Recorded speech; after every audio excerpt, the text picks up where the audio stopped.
Where does marketing fit into the overall organization? Remember that saying from David Packard, the co-founder of Hewlett Packard, marketing is too important to be left only to the marketing department. What he was really referring to was strategic marketing, which is the ultimate overview. Strategic marketing is central to what the organization does. Strategic marketing is key to what your products are, who your customers are, what markets you compete in, essentially everything. So when we talk about strategic marketing, sometimes people refer to that as strategic management, kind of interchangeable terms, but that is a little bit different than operational marketing. When we're talking about operational marketing, we're talking about that marketing orientation towards satisfying customer needs and wants while meeting objectives within the context of what you're currently selling. So we could have three different types of orientations, if you will. A production orientation focuses on the internal capabilities of the firm. You just try to produce more. And historically, there have been lots of times when companies have more of a production orientation. When you've got a production orientation, you're basically taking the mindset that, you know what, whatever you can make, you're going to be able to sell. There's more demand than supply, if you will.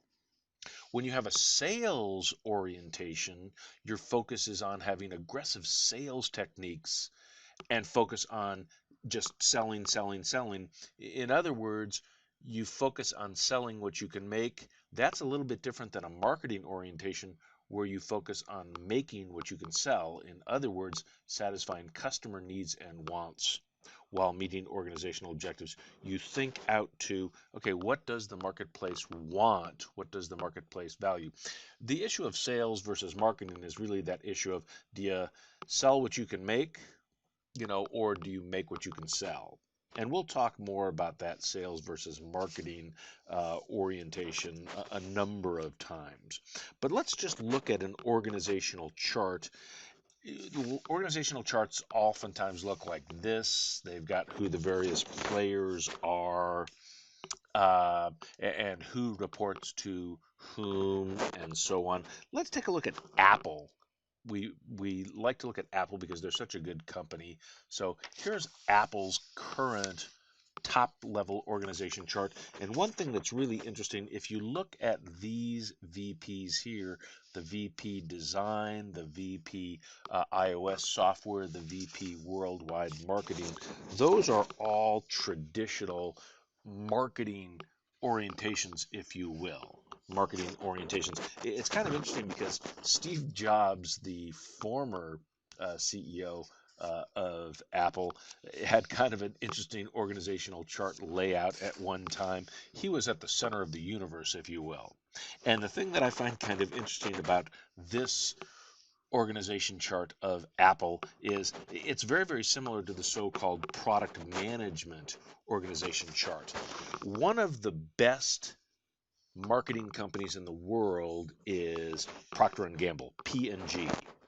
And P&G really pioneered this product management system. And in the product management system, the product manager is the key person for everything regarding his or her assigned product line.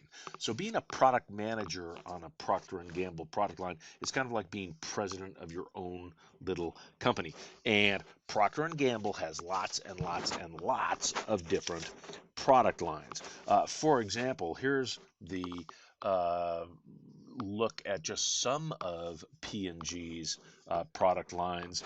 They've got some very, very big, well-known product lines that you're familiar with that are all over the map that range from cleaning products.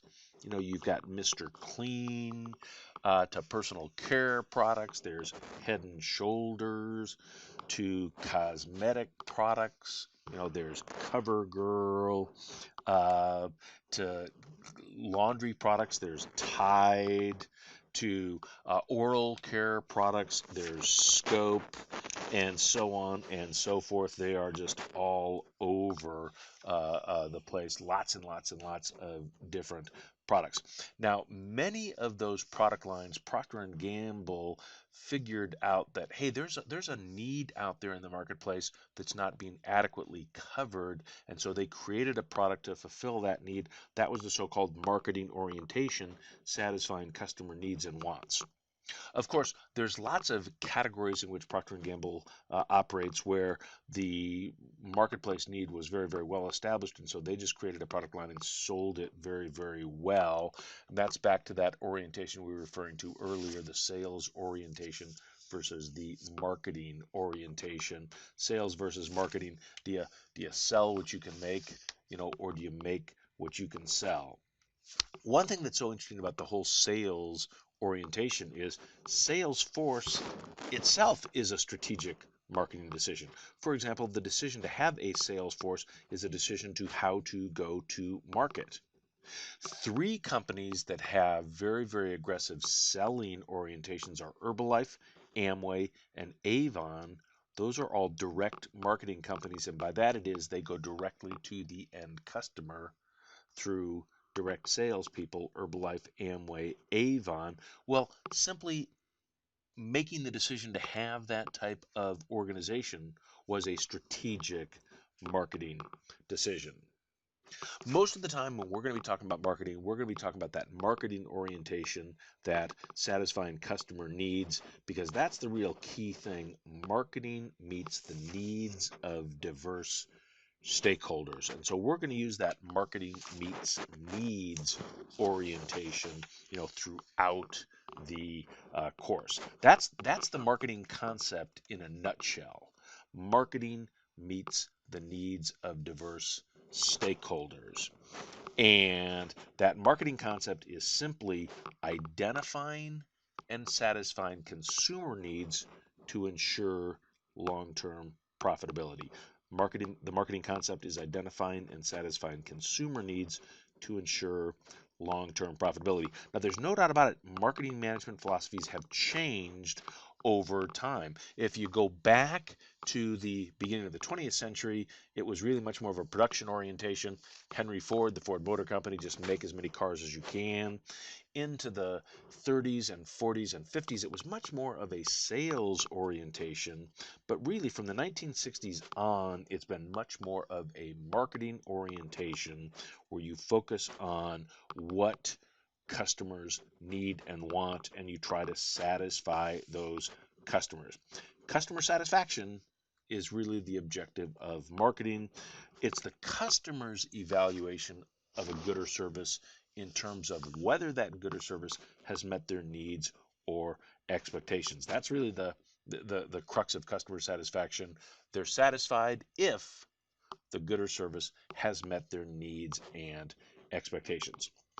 Nowadays, there's more and more focus on not just having satisfied customers, but having long-term satisfied customers, having those same customers come back again and again and again. And the term that is commonly used nowadays for that is relationship marketing. Now, relationship marketing is a strategy that focuses on keeping and improving long-term relationships with customers. And so to have successful relationship marketing strategies, companies need to have personnel that are customer oriented, which oftentimes comes from effective training programs, empowered employees working together. And this concept of long-term satisfied customers is really at the heart of the marketing orientation.